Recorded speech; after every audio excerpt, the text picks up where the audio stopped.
Mesdames, Messieurs, bonjour, bienvenue sur le forum Interclimat.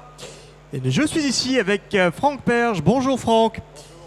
Nous sommes ensemble pour démarrer cette conférence, une conférence que vous allez mener sur le modèle Perge Optipack MR32 Hybrid Fuel, afin de nous expliquer la sécurité de deux énergies, faciles à installer au prix d'une PAC. Nous allons tout simplement vous laisser la parole, enfin je vais vous laisser la parole et ensuite je vous retrouverai pour les questions-réponses. Bonne conférence à tous. Merci beaucoup, bonjour à tous. Bien, je me présente donc Franck Perge. Je préside la société Perge, qui est un fabricant indépendant depuis plus de 50 ans, fabricant de chaudières et de pompes à chaleur. Nous sommes installés dans la Drôme à Valence. Nous avons une forte implantation dans les territoires et pour les solutions, on va dire, de résidentielles, domestiques et de maisons individuelles. Nous sommes, là c'est une petite anecdote, je vais vous montrer l'extension qu'on a réalisée l'année dernière. Nous sommes très sensibles à la rénovation énergétique et l'année dernière, lors de l'extension de notre trait de production qu'on a agrandi de 2500 m², on l'a entièrement couverte de panneaux photovoltaïques et aujourd'hui, on a la fierté de dire qu'on autoproduit 100% de la consommation électrique du site avec cette centrale. Bon, ça n'a rien à voir avec la conférence, c'est juste qu'on est très content de ça. Perge est un fabricant qui est vraiment au service des pros. Pour les installateurs, nous avons une double approche, à la fois avec nos équipes qui sont sur le terrain, équipes commerciales mais aussi techniques, notre support technique et également notre centre de formation agréé Calliope. Par ailleurs, en ligne, disponible sur notre site, l'ensemble des outils dont les professionnels ont besoin et peuvent se prévaloir, tout ce qui touche aux vues éclatées, pièces détachées, tout ce qui touche aux aides au chiffrage, et très important, les notes de dimensionnement, puisqu'on va parler de pompe à chaleur hybride. La note de dimensionnement, ça va être un outil clé pour ce type de produit. Donc Perge, dans la transition énergétique, c'est pas mal de produits. Nous sommes avant tout un fabricant de biomasse. Nous offrons aujourd'hui des solutions chaudière à granulés 7 étoiles flamme verte, chaudière à bûche 7 étoiles flamme verte. Pour nous, la transition énergétique, elle est aussi dans les combustibles liquides, puisque aujourd'hui, l'ensemble de notre gamme, qui était anciennement des chaudières fuel, sont toutes des chaudières biofuel F30. Nos brûleurs d'ailleurs vont jusqu'à F100, c'est-à-dire qu'en fait demain on envisage que le combustible liquide puisse être tout sauf du fossile. Et puis on arrive petit à petit vers notre sujet. Également nous proposons une gamme de pompes à chaleur et une gamme de pompes à chaleur hybrides et c'est de ça dont on va parler. Alors la pompe à chaleur hybride d'abord, qu'est-ce que c'est? La pompe à chaleur hybride, ça répond à une définition très claire de la réglementation qui est fixée par les fiches standards bar TH, et c'est en particulier la bar TH 159. Une pompe à chaleur hybride, c'est quoi? C'est au moins une pompe à chaleur RO qui doit être au moins moyenne température, c'est-à-dire minimum 55 degrés, associée à un dispositif d'appoint qui utilise un combustible liquide ou gazeux, c'est-à-dire en gros on va dire du fuel ou du gaz, et le tout doit être piloté par une régulation au moins de classe 4 qui va gérer la règle du jeu entre les différentes énergies. Donc on va se focaliser un petit peu plus en particulier sur la pompe à chaleur hybride fuel, mais ce que je vais dire là, ça pourrait s'appliquer à la pompe à chaleur hybride gaz également. Dans notre cas donc, l'unité extérieure, ça va être une unité extérieure R32 qui va travailler à des températures allant donc jusqu'à 65 degrés, donc un petit peu au-dessus de ce qui est demandé. Elles vont être disponibles dans des puissances de 4 à 16 kW en monophasé, de 12 à 16 kW en triphasé. L'unité intérieure hybride fuel, très importante, va être disponible en deux puissances d'appoint, une puissance d'appoint de 24 kW ou une puissance d'appoint de 32 kW pour les maisons qui seraient déjà un petit peu plus conséquentes. Un point important sur lequel on va revenir, la chaudière d'appoint est une chaudière basse température, ce n'est pas une chaudière à condensation. Je présente ça comme un avantage. Pourquoi? Et on en reparlera. Parce qu'en fait, comme la chaudière d'appoint sert que dans des cas de situation de grand froid, il n'y a pas d'intérêt à la mettre à condensation parce qu'elle ne va jamais condenser puisqu'on va la faire travailler à très haute température. Nous pouvons le faire parce que nous sommes un des seuls fabricants ici sur cette exposition à avoir des chaudières basse température certifiées éco-conception avec un ETAS supérieur à 86. Donc la plupart de nos concurrents n'obtiennent ces résultats qu'avec une chaudière à condensation. Nous l'avons obtenu avec la chaudière basse température. Elle existe en version chauffage seul ou chauffage plus eau chaude sanitaire et également en raccordement ventouse ou cheminée. Donc je dirais que normalement on est capable de couvrir un très large spectre de cas de figure où on va trouver en général, donc la cible de ce marché, c'est quelqu'un qui aura déjà une chaudière fuel qui va l'enlever pour mettre à la place une pack hybride fuel. Dernier point enfin, donc l'OptiPack MR32 hybride est équipé de notre régulation de classe 7 pilotée avec l'application MyPerge.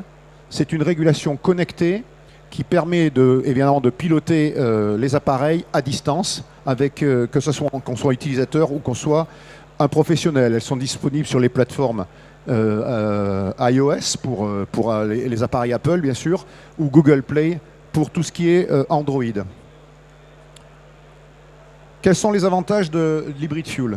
D'abord, l'unité extérieure monobloc que nous proposons est d'une part très performante et très silencieuse, je dirais ultra silencieuse. Très performante, c'est-à-dire qu'on a des COP qui atteignent 5,01, on va dire 5 pour dire, donc ce qui est plutôt des très bons résultats. Elle monte jusqu'à 65 degrés, je l'ai dit. Chose qui est importante, sa pression acoustique est de 31 décibels, ce qui est plutôt ce qui se fait de mieux aujourd'hui sur le marché. Donc, et on sait qu'aujourd'hui, la question acoustique des unités extérieures, c'est quand même un sujet qui revient de façon régulière. C'est une demande constante chez les utilisateurs. Quand on travaille en modèle pack, elles sont classées A3+. Quand on est en mode pack hybride, on est un petit peu défavorisé par la chaudière, on est A2+. Mais de toute façon, largement suffisant pour être éligible aux différentes aides. On y reviendra. Sur la partie puissance, tout à l'heure je l'ai dit rapidement, un point qui est important, nous en monophasé, et Dieu sait si le courant monophasé, il y en a partout en France, nous montons la gamme jusqu'à 16 kW. Certains de nos compétiteurs, à partir de 12 ou 14 kW, imposent de passer sur le triphasé, ce qui parfois peut être gênant pour le client, puisque lui, il a une installation qui existe, il est en monophasé. Et là, il pourra aller jusqu'à 16 kW d'unité extérieure en monophasé. Pour la chaudière qui accompagne et qui fait l'appoint, l'innovation principale réside dans le fait que dans un seul appareil, qui va être l'unité intérieure hybride, dans un seul appareil, on va avoir 3 fonctions principales. Le volume tampon, qui est de 50 litres, le brûleur, donc qui va permettre l'appoint, et la régulation dont on vient de parler. Ce qui veut donc dire que quand on installe une OptiPack MR32 hybride, on n'a que 2 appareils à placer, une unité intérieure qui se met en lieu et place de la chaudière existante, une unité extérieure, l'ensemble étant relié simplement par 2 tuyaux. Donc, grande simplification d'installation pour l'installateur.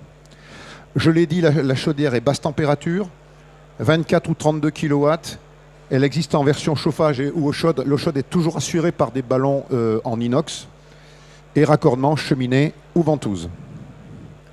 Voilà, un exemple d'installation excessivement simple. Donc, de l'unité intérieure, on part sur l'installation et on a nos 2 tuyaux qui viennent qui alimentent par l'unité extérieure le tampon. Donc vous devinez dans la chaudière cette partie supérieure où il y a tous les piquages, qui est notre tampon de 50 litres, le brûleur étant placé dans la partie basse et ne s'enclenchant que si besoin. Au niveau de la régulation, c'est là qu'il y a des choses qui sont assez sympas. Donc la régulation que nous proposons est une régulation de classe 7. Ça veut dire que, alors classe 7, qu'est-ce que ça veut dire plus précisément? Ça veut dire que la température de l'eau qu'on va envoyer dans l'installation va être définie par 2 choses. La température extérieure déjà, selon une loi d'eau. Bon, plus il fait froid, plus je chauffe, donc jusque-là, c'est pas très compliqué. Mais surtout, on va y rajouter une correction d'ambiance, c'est-à-dire qu'en permanence, on va analyser la température qu'il fait dans la pièce et la température qui est demandée. Et si cet écart est substantiel, on va booster la température de la loi d'eau en disant si on reste comme ça avec la loi d'eau, ça va mettre trop longtemps pour atteindre la température, donc on va augmenter la température d'eau qu'on va envoyer et on va la baisser progressivement au fur et à mesure qu'on va se rapprocher de la consigne. Donc on va pouvoir moduler la puissance qu'on va rendre à l'eau de façon très fine. La régulation permet bien sûr une programmation de la température d'ambiance et des périodes de production d'eau chaude, complètement séparément. Hein. Donc je peux piloter, ça je ne l'ai pas dit, 3 circuits de chauffage ou 2 circuits de chauffage et un circuit d'eau chaude. En gros, il y a 3 circuits disponibles sur la chaudière. Le pilotage peut se faire en local si l'utilisateur n'a pas d'Internet, mais ce qui est assez rare. Donc on a toujours la possibilité de travailler en Bluetooth, mais ça nécessite d'être dans la chaufferie. Sinon, dès qu'il y a une box, nous fournissons, nous, avec toutes les machines, 2 prises CPL.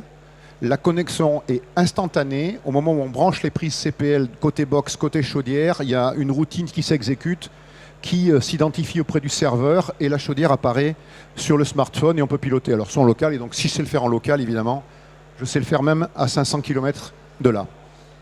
2 niveaux d'utilisation. Un niveau utilisateur, on va dire que l'utilisateur, il a toutes les fonctionnalités qui lui permettent de gérer sa température d'ambiance, d'eau chaude sanitaire, sa programmation, passer en mode été, hiver, enfin bon, des choses voilà, assez classiques. Par contre, pour le professionnel, bien sûr, il a ça, mais en plus, on va rajouter toute la couche technique qui va être en gros de 2 ordres. Toute la notion de paramétrage, donc avec, on va dire, les paramétrages simples qu'il faut faire à chaque mise en route, plus d'autres paramétrages que souvent le professionnel ne touche pas parce que le paramétrage d'usine convient, mais qui lui permettent d'intervenir assez finement dans la régulation s'il le souhaite. Je dirais que le professionnel qui s'en tient au paramétrage simple, j'ai déjà fait la vérification, la mise en route d'une PAC hybride, ça se fait avec 5 clics. Il y a 5 champs à renseigner. Si ceux-là sont renseignés, on peut y aller. Et puis ensuite, il va y avoir toute la visualisation, c'est-à-dire que de n'importe où qu'il soit, on va remonter les informations de la machine, et notamment concernant la pompe à chaleur, 5 points de température, 2 points de pression, toutes les vitesses de compresseur, ventilateur, ouverture de la vanne, enfin bon, j'en passe et j'en passe. Et ça, c'est remonté toutes les 10 secondes sur nos serveurs, c'est-à-dire qu'il y a 8500 fois par jour, toutes les machines qui sont installées, on fait de la connexion de données. Je rajoute un dernier point qui n'est pas mentionné là. La connexion à Internet, c'est le client final qui a la main. C'est-à-dire que sur le tableau de bord, il y a un bouton qui marque Internet ou pas Internet. Donc pour préserver, je dirais, la liberté des uns et des autres, et bon, voilà, ce qu'on peut accepter hein, tout à fait, à tout moment, le client final peut décider qu'il n'a pas envie qu'on voie ce qui se passe chez lui. Il coupe la connexion. Sa machine va continuer à fonctionner, ça, il n'y a pas de problème. Il perdra le service que l'installateur pourrait lui amener à distance et il gagnera sa tranquillité et sa sécurité. Donc il arrive que certains utilisateurs ne laissent pas leur chaudière connectée ou la connectent que parce qu'il s'est passé quelque chose et qu'ils voudraient que le professionnel regarde ce qui se passe. Voilà. Donc voilà. Et à côté de ça, il y a des gens aussi qui laissent leur appareil connecté, ça ne leur pose pas de problème. En tout cas, la liberté, elle est du côté de l'utilisateur, on n'impose rien à ce niveau-là. Une fois que tout ça est défini, on va avoir un mode de fonctionnement qui va être excessivement optimisé. On va avoir 3 cas de figure. On va avoir un premier cas de figure qui est défini par ce qu'on appelle la température de bivalence. Sur mon schéma, je ne sais pas si vous la voyez, ici dans notre exemple, elle est à 2 degrés. Ça, c'est la note de dimensionnement, ce dont je vous parlais tout à l'heure sur notre site. Quand vous faites la note de dimensionnement avec les calculs de déperdition de la chaudière et que vous choisissez le modèle de pompe à chaleur, ça va vous dire, cette pompe à chaleur, toute seule, sans appoint, elle peut satisfaire les besoins de la maison jusqu'à, dans mon cas, 2 degrés. Donc, vous allez rentrer 2 degrés dans les paramètres de l'application. Ça fait partie des 5 paramètres. Hein. Donc, voilà, OK. Donc, tant que la température extérieure sera supérieure à 2 degrés, seule la pompe à chaleur va fonctionner et va assurer les besoins de chauffage. Quand la température extérieure va descendre en dessous de 2 degrés, les besoins de chauffage vont augmenter, la puissance de la pompe à chaleur RO va baisser et je vais avoir 2 courbes qui se croisent et je vais me trouver dans une situation où la pompe à chaleur seule n'arrive plus à satisfaire totalement aux besoins de chauffage. Par contre, économiquement, elle est toujours très intéressante, son COP est toujours très valable. Donc la pompe à chaleur va fonctionner prioritairement et le brûleur d'appoint va simplement venir faire le petit complément qu'on voit avec la couleur orange. Et ça va durer jusqu'à ce que la température extérieure baisse jusqu'à un deuxième point qu'on appelle température de coupure PAC, alors qui lui est purement économique, qui dépend du prix de l'électricité et du prix du fuel. Donc, dans l'exemple aujourd'hui, quand on a un ratio qui est à peu près de 2 entre le prix du kilowattheure électrique, qui est 2 fois plus cher que le kilowattheure fuel, eh ben, dès que notre COP va être en dessous de 2, on va dire à la pompe à chaleur, c'est plus intéressant de tourner avec la pompe à chaleur, même si elle pourrait, on arrête. Donc, à l'heure actuelle, vu les prix, j'ai regardé les prix avant de venir, donc voilà, pour faire l'exemple, on aurait réglé à -7. Quand le client refait le plein, il a la possibilité de demander au professionnel de modifier ce paramètre qui n'est modifiable par contre que par le professionnel. Et donc avec ça, on va amener la certitude au client qui l'utilise toujours l'énergie la moins chère. Et surtout, c'est que l'appoint, au lieu d'être une résistance électrique payée au prix fort, 25 centimes du kilowattheure si je suis en tarif réglementé, elle va être du fuel que je vais payer, quand on le paye en ce moment 1,10 €, 1,15 €, divisé par 10, 11 à 11,5 centimes. Donc quand même quelque chose qui est vraiment attractif. Donc voilà, exemple de dimensionnement. Donc ça, c'est des écrans qui sortent de notre outil de dimensionnement. Et là, je vous ai pris un exemple pour qu'on parle de cas concrets. Donc j'ai changé le nom, hein, mais c'est un cas réel. Une maison qui est à Toul, dans le 54, 155 mètres carrés, avec une hauteur sous plafond de 2,50 m. Le G est de 1, il y a eu des travaux d'isolation. Je vous la fais simple. Si je fais, avec notre outil, si je fais la note de dimensionnement, je devrais mettre une PAC de 16 kW. Si je fais avec une PAC hybride, je peux mettre 3 modèles, 8-24, 10-24 ou 12-24. Le premier chiffre indique la puissance de la PAC. Le deuxième chiffre indique la puissance de la chaudière d'appoint. Plus vous augmentez dans la puissance de la PAC, 8-24, 10-24, 12-24, plus les besoins couverts par la pompe à chaleur sont importants, mais plus l'investissement est élevé, forcément, puisque la pompe à chaleur de 12 kg, elle vaut plus cher que la pompe à chaleur de 8. Donc, nous conseillons de rester sur le premier modèle, on va dire, hein, qui satisfait le besoin, en l'occurrence 8-24, qui, regardez-le, quand même, couvrira 83% de la note, hein, de l'énergie consommée. C'est-à-dire qu'en fait, la quantité de fuel qui va être consommée ne représentera que 17% de la consommation globale. Et à ce moment-là, on arrive à la chose suivante, c'est que une pompe à chaleur, alors c'est chez Perge, hein, c'est pas chez d'autres, hein, voilà, c'est comme ça. Une pompe à chaleur de 16 kW, elle vaut à notre catalogue 8 490 € hors taxe avec son module hydraulique. Et vous allez me dire que je l'ai fait exprès.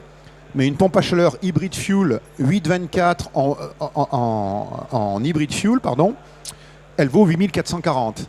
C'est-à-dire que ce que je veux vous dire par là, c'est que le prix de l'hybride fuel, pour la machine, on parle de la machine, hein, n'est pas très différent de la PAC que j'aurais dû mettre si j'avais mis... Alors bien sûr, je peux mettre une PAC moins puissante, accepter que le client consomme beaucoup plus avec ses résistances électriques, mais je ne suis pas certain que c'est un bon service à lui rendre. Si je veux faire les choses sérieusement, dans ce cas de maison, et en hybride fuel, on aura souvent ce cas, c'est-à-dire que c'est quand même des maisons où il y a des besoins de chauffage qui sont importants.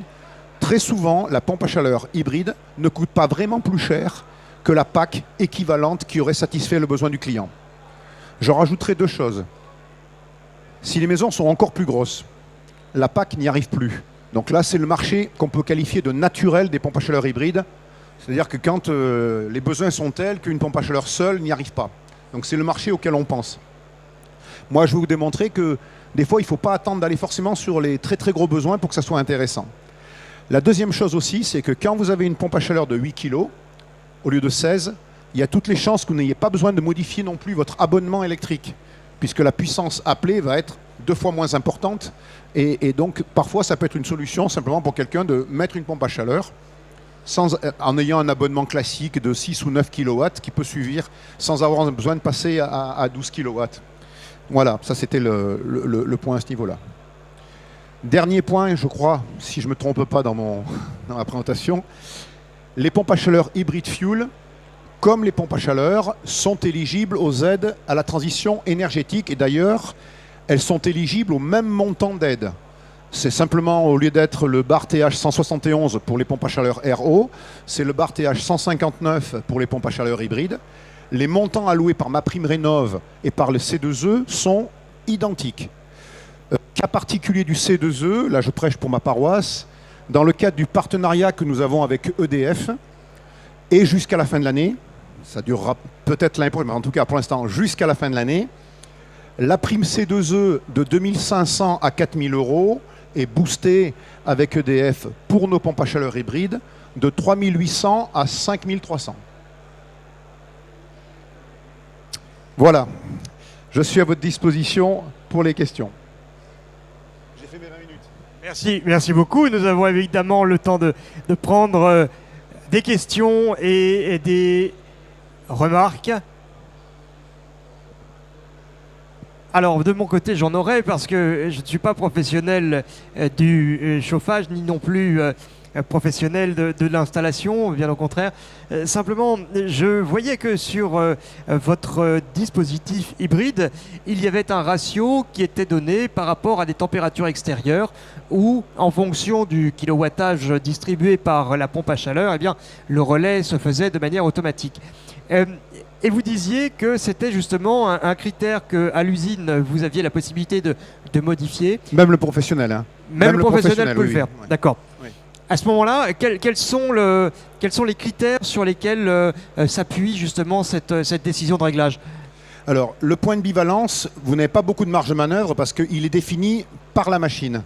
Donc, à partir du moment où je choisis la 8, par exemple, ça va me faire ça. Si j'avais mis la 10, par exemple, dans mon exemple ici, peut-être que mon point de bivalence aurait été à 0. Et avec la 12, peut-être que je serais descendu à -2 ou -3. Donc, voilà. Mais ça, une fois que je connais ma machine, la note de dimensionnement me dit, ben, écoutez, avec cette machine, le point de bivalence, c'est 2 degrés. Donc ça, je le rentre. L'autre, par contre, c'est directement lié au prix de l'énergie. Aujourd'hui, on a un... Alors, je prends un exemple simple avec un kilowattheure électrique, tarif réglementé, hein, pour ne pas compliquer les choses, qui est à 25 centimes. Quand j'ai un prix du fuel qui est autour de 1,15 € et que j'ai 10 kWh par litre de fuel, on est d'accord, ça me fait donc 11 centimes et demi le kilowattheure fuel à comparer aux 25 centimes. Donc ça fait un peu moins de 2 fois, le tarif. 2 fois moins cher que l'électricité. Mmh. Après, attention, la chaudière à fuel, elle n'a pas 100% de rendement. On ne va pas tricher, elle est plutôt à 90. Donc c'est pour ça que pour 11,5, je vais retenir 12,5. Et je vais comparer mes 12,5 aux 25 centimes. Et là, à ce moment-là, ben, ça veut dire que si je n'ai pas un COP qui est au moins de 2, je n'ai pas intérêt à faire tourner la pompe à chaleur. Très bien, oui, effectivement, c'est une question de ratio. Et voilà. Alors, quand les énergies varient, alors elles peuvent varier dans les deux sens, hein, c'est-à-dire que ce ratio peut se réduire et dans ce cas, j'ai intérêt à faire tourner la pompe à chaleur plus longtemps.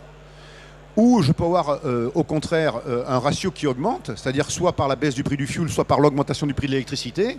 Et peut-être qu'à ce moment-là, ce n'est pas à -7 que j'arrêterai la pompe à chaleur, ce sera peut-être à -4 ou à -3, vous voyez. Voilà. Oui, effectivement, cela permet d'ajuster à la fois le mix des deux énergies en fonction d'abord des conditions extérieures et surtout du prix des deux énergies. Alors, je vais répondre aussi à une question que l'assistance peut se poser. Aujourd'hui, ce n'est pas automatisé. D'accord, donc je viens de vous expliquer un peu la gymnastique. Pour être honnête, à l'heure actuelle, nous travaillons sur une nouvelle version de notre application dans laquelle, pour faciliter ce calcul, l'utilisateur pourra rentrer le prix de ses derniers prix d'énergie. C'est-à-dire, il dira, voilà, l'électricité, je la paye à tant, mon plein de fuel, je l'ai payé tant, et du coup, la température de coupure sera recalculée selon ces bases-là, puisque nous, on a nos tables de coefficient de performance, donc on connaît les COP de la machine, donc on sait dire à quel moment il faut l'arrêter. Voilà, et la balance de calcul vis-à-vis des conditions rencontrées et des puissances disponibles sera automatiquement faite pour ajuster au meilleur tarif la distribution des deux sources d'énergie pour le client. Tout à fait. Très bien, et bien écoutez, merci, bravo, on peut vous applaudir pour votre conférence. Quant à nous, sur le forum Interclimat, eh bien, nous allons poursuivre nos échanges avec à venir une conférence suivante, toujours sur le thème des pompes à chaleur. Bon salon Interclimat à tous.